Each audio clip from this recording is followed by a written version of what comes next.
नमस्ते and welcome back to the world of Hindi literature.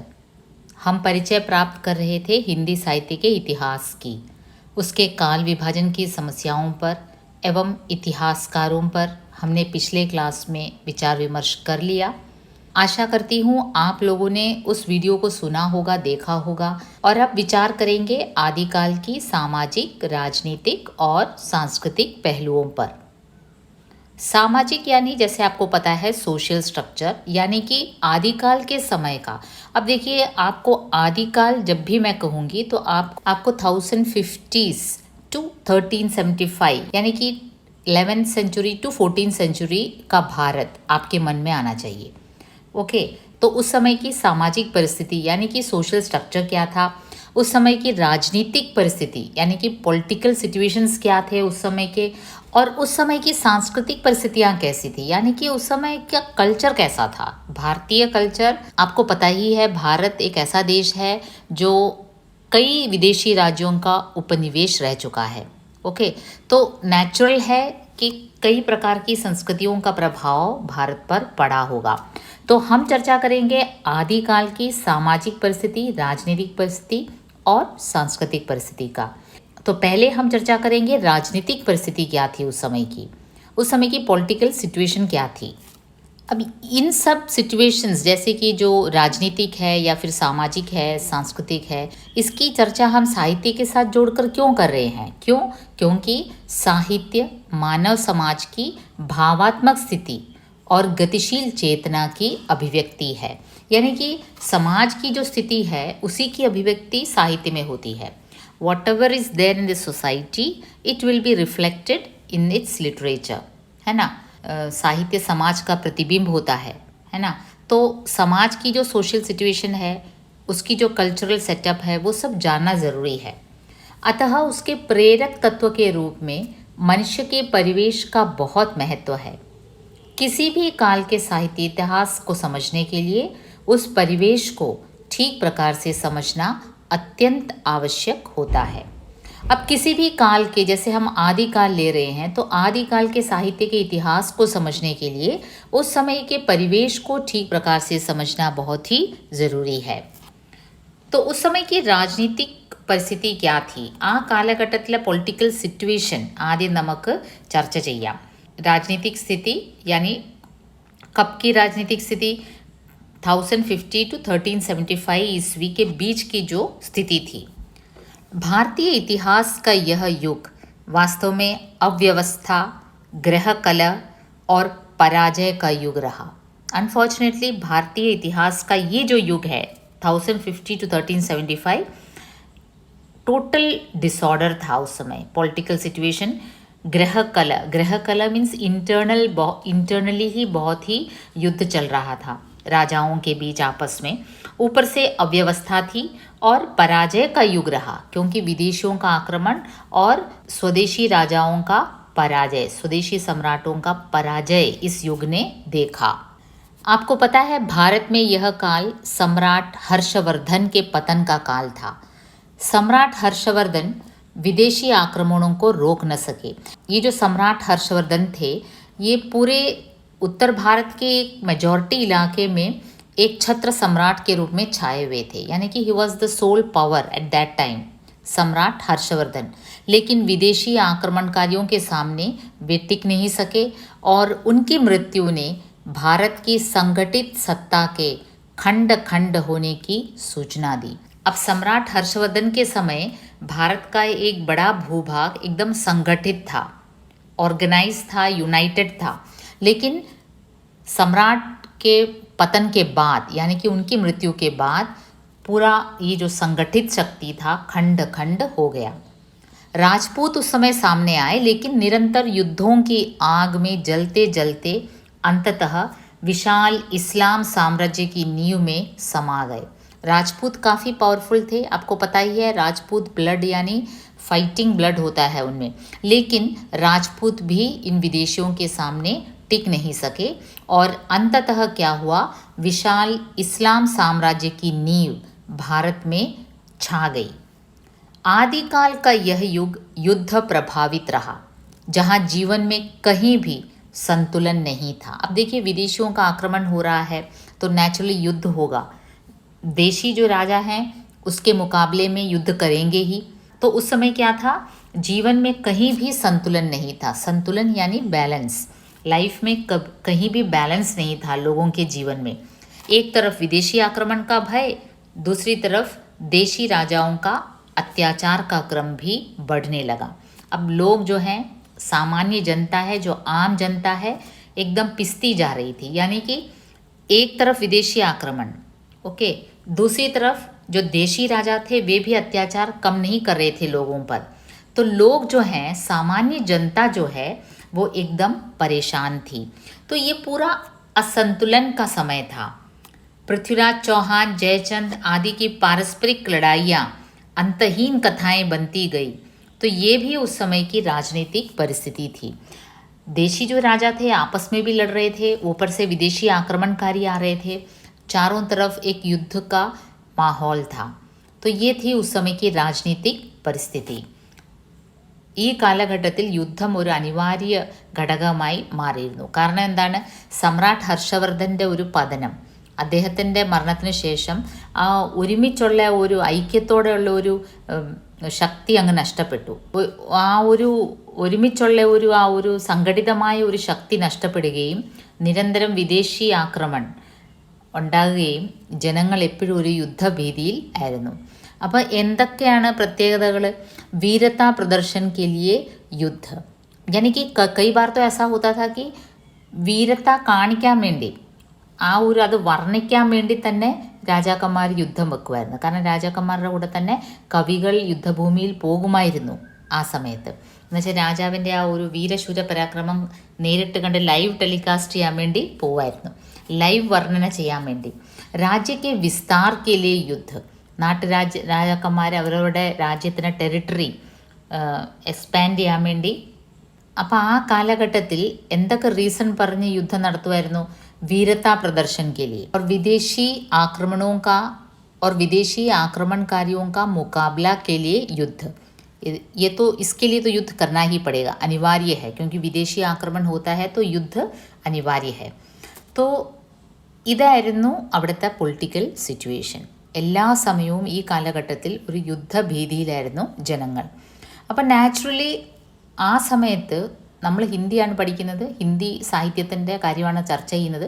Hindi ഇന്ത്യയിലെ northern റീജിയനിലുള്ള ഒരു ലാംഗ്വേജ് ആണ്.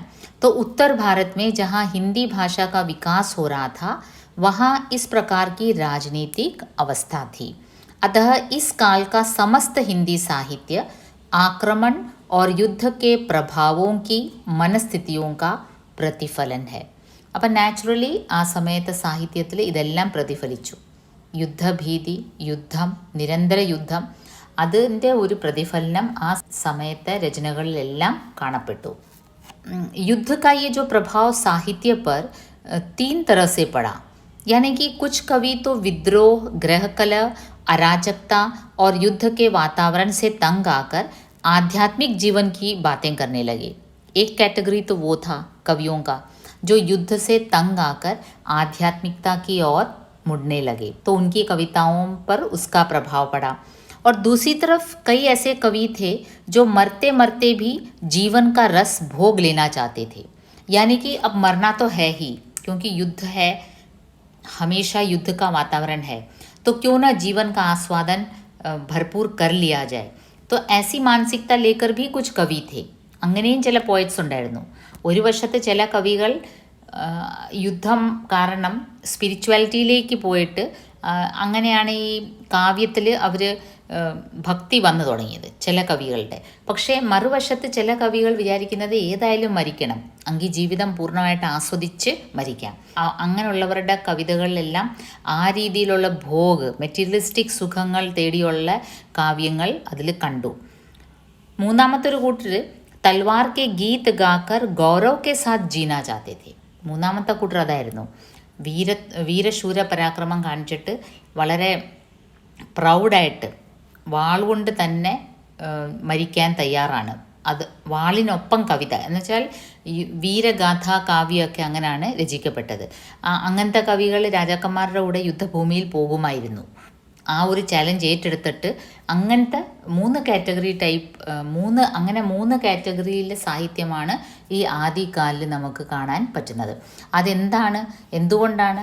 ഈ ഒരു പൊളിറ്റിക്കൽ സിറ്റുവേഷൻ ആയിരുന്നു അന്ന്. ആ കാലഘട്ടത്തിൻ്റെ ഒരു പ്രത്യേകതയാണ്. ഒരുപാട് യുദ്ധങ്ങൾ കാണുന്ന ഒരു ജനസമൂഹത്തിന്, ഒരു അരാജകത്വം നിലനിൽക്കുന്ന ഒരു സമൂഹത്തിൽ സ്വാഭാവികമായിട്ടും സാഹിത്യത്തിലും അതിൻ്റെ ഒരു പ്രതിഫലനം നമുക്ക് കാണാൻ പറ്റും. आदिकाल की राजनीतिक परिस्थितियों की तरह ही धार्मिक परिस्थिति भी काफ़ी അരാജകതാജനക് थी. പൊളിറ്റിക്കൽ സിറ്റുവേഷൻസ് വളരെ അരാജകമായിരുന്നു. അതേപോലെ തന്നെ ധാർമ്മിക് പരിസ്ഥിതി, അശിക്ഷിത് ജനത അന്ധവിശ്വാസവും കെ ചക്കർ മേ ഫസി ഹുയി थी. ജനങ്ങൾ ഇല്ലിട്രേറ്റ് ആയിരുന്നു. അതുകൊണ്ട് ഇല്ലിട്രസി കാരണം എല്ലാവരും ഒരു അന്ധവിശ്വാസത്തിൽ വിശ്വസിക്കുന്ന ഒരു ടൈപ്പ് ആൾക്കാരായിരുന്നു. അശിക്ഷിത്തായിരുന്നു, ജനത അശിക്ഷിത്തായിരുന്നു. അതുകൊണ്ട് തന്നെ എല്ലാവരും ഒരു അന്ധവിശ്വാസത്തിൽ വിശ്വസിക്കുന്നൊരു കൂട്ടരായിരുന്നു. और जनता के सामने अनेक धार्मिक राहें बनती जा रही थी, किंतु सही राह का अभाव था. जनता शासन और धर्म दोनों से निराश्रित होती जा रही थी. ഒരുപാട് ഓപ്ഷൻസ് ജനങ്ങളുടെ മുമ്പിൽ ആ സമയത്തുണ്ടായിരുന്നു. മതപരമായി ഒരുപാട് കപട സന്യാസികളുണ്ടായിരുന്നു. ഹഠയോഗ്, പല രീതിയിലുള്ള സന്യാസിമാർ ജനങ്ങളെ വഴിതെറ്റിക്കുന്നുണ്ടായിരുന്നു. അതിൽ കറക്റ്റ് വഴി കാണിച്ചു കൊടുക്കാനുള്ള ആൾക്കാർ കുറവായിരുന്നു. तो स्वाभाविक था कि इन राजनीतिक और धार्मिक परिस्थितियों का प्रभाव उस समय के समाज पर भी पड़ा होगा.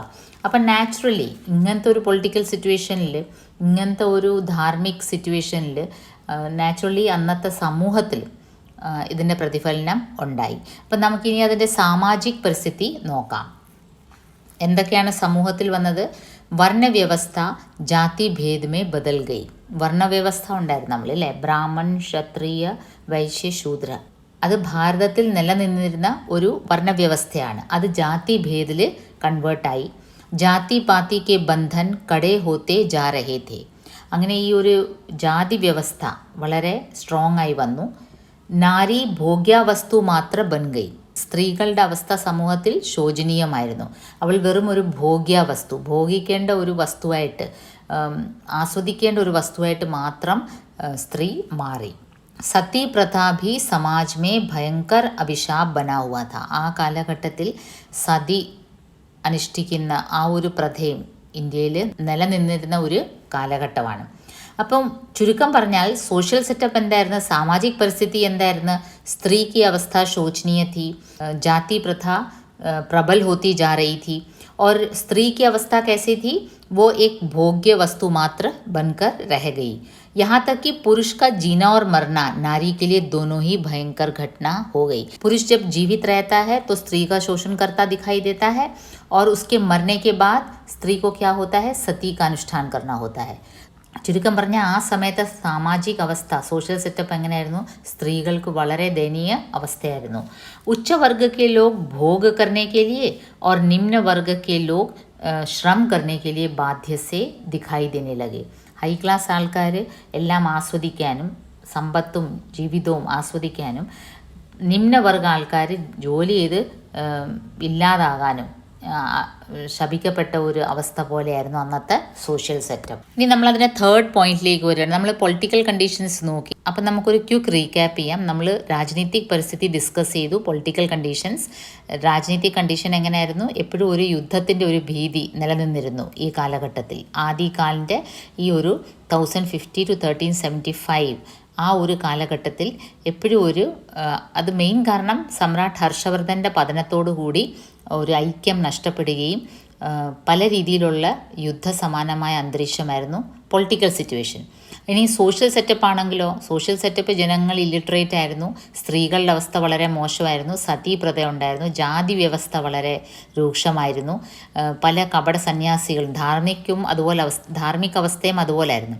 ഒരുപാട് കപട സന്യാസികളും ഈ ഇല്ലിട്രേറ്റ് ആയിട്ടുള്ള മനുഷ്യരെയെല്ലാം പെട്ടെന്ന് അന്ധവിശ്വാസത്തിലേക്ക് നയിക്കാൻ പറ്റും. അപ്പോൾ അങ്ങനത്തെ ഒരു സമൂഹമായിരുന്നു ആ കാലഘട്ടത്തിൽ. അപ്പം നാച്ചുറലി അതിൻ്റെ ഒരു പ്രതിഫലനം सांस्कृतिक परिस्थिति पर भी पड़ता है. आदिकाल को दो संस्कृतियों के संक्रमण एवं ह्रास विकास की गाथा कहा जा सकता है. രണ്ട് കൾച്ചേഴ്സ് തമ്മിലുള്ള ഒരു സംക്രമൺ കാലം എന്ന് വേണേൽ നമുക്ക് ആദികാലിനെ പറയാം. हर्षवर्धन के विशाल साम्राज्य ने हिंदू धर्म और संस्कृति को राष्ट्रव्यापी एकता का आधार दिया था. സമ്രാട്ട് ഹർഷവർദ്ധൻ്റെ സമയത്ത് ഒരു വിശാൽ ഹിന്ദു രാജ്യം അതിൻ്റെ ഒരു കൾച്ചറായിരുന്നു, ഒരു ഐക്യമുണ്ടായിരുന്നു. സംഗീത്, ചിത്ര, മൂർത്തി ആദി കലാओं में जातीय गौरव की भावना अभिव्यक्त हो रही थी. ഹർഷവർദ്ധൻ്റെ സമയത്തെ കാര്യമാണ് പറയുന്നത്. ആ സമയത്ത് സംഗീതമായാലും ചിത്രകലയായാലും മൂർത്തികല ആയാലും സ്കൾപ്ചേഴ്സ് ആയാലും ആർക്കിടെക്ചർ ആയാലും എല്ലാത്തിലും എന്താണ് ഒരു ഭാരതത്തിൻ്റെ ഒരു ഗൗരവം, അതിൻ്റെ ഒരു പ്രൗഢി വിളിച്ചോതുന്ന കാര്യങ്ങളായിരുന്നു അതിലൊക്കെ കണ്ടിരുന്നത്. അതിൻ്റെ പ്രതിഫലനം ഇവിടെ ഉണ്ടായി. മന്ദിറോं का निर्माण धार्मिक सद्भाव का द्योतक था. അപ്പം നല്ല നല്ല ടെമ്പിൾ സ്ട്രക്ചേഴ്സ്, ടെമ്പിൾ ആർക്കിടെക്ചറൊക്കെ ആ സമയത്ത് ഹർഷവർദ്ധൻ്റെ സമയത്ത് വളരെ പ്രബലമായിട്ട് വളരെ പ്രോമിനൻ്റ് ആയിട്ട് കാണപ്പെട്ടിരുന്നു. भुवनेश्वर, खजुराहो, पुरी, सोमनाथ आदि स्थानों पर अनेक भव्य मंदिर आदि काल के आरंभ के समय ही बनाए गए थे. പുരി, ജഗന്നാഥ്പുരിയിലെ ടെമ്പിൾ, ഫേമസ് ടെമ്പിൾ, സോംനാഥിലെ ടെമ്പിൾ, ഭുവനേശ്വർ, ഖജുറാഹോ, ഈ ടെമ്പിൾ ആർക്കിടെക്ചർ എല്ലാം ആ കാലഘട്ടത്തിൽ നിർമ്മിക്കപ്പെട്ടവയാണ്. ആ കാലഘട്ടത്തിൽ സമ്രാട്ട് ഹർഷവർദ്ധൻ്റെ സമയത്തുള്ള ആ ഒരു പ്രൗഢഗംഭീരമായ കാലഘട്ടത്തിലാണ് ഇതെല്ലാം നിർമ്മിക്കപ്പെട്ടത്. किंतु देश के भाग्य की विडंबना यह रही कि महमूद जैसे आक्रांताओं का कोप भाजन वह बन गया. राजपूत राज्यों ने प्रतिशोध तो किया लेकिन टिक नहीं पाए.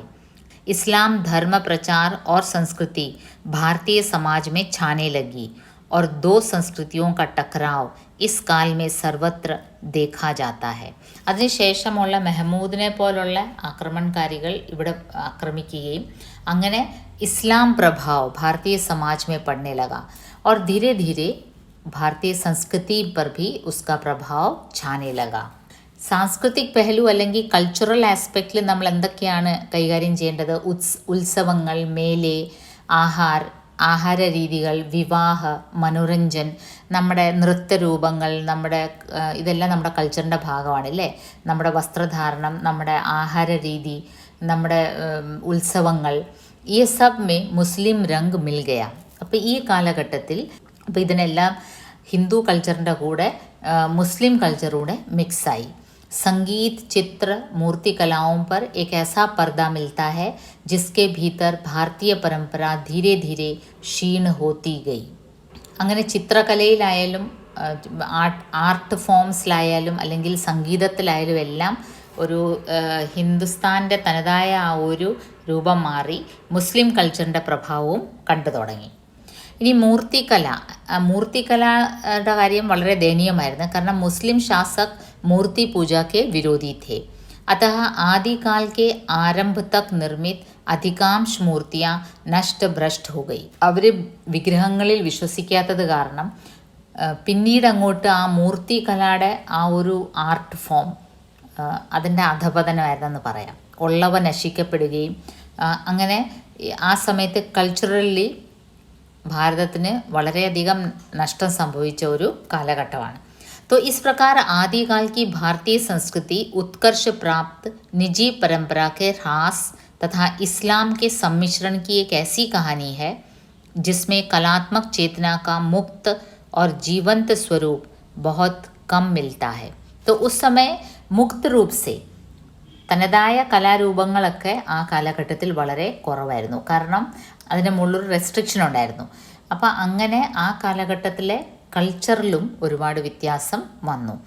ഇതിൻ്റെ എല്ലാത്തിൻ്റെയും ആകമൊത്തം ഒരു പ്രഭാവം ആ കാലഘട്ടത്തിലെ സാഹിത്യത്തിലും വീണിട്ടുണ്ട്. അത് നമുക്ക് നെക്സ്റ്റ് യൂണിറ്റിൽ ചർച്ച ചെയ്യാം.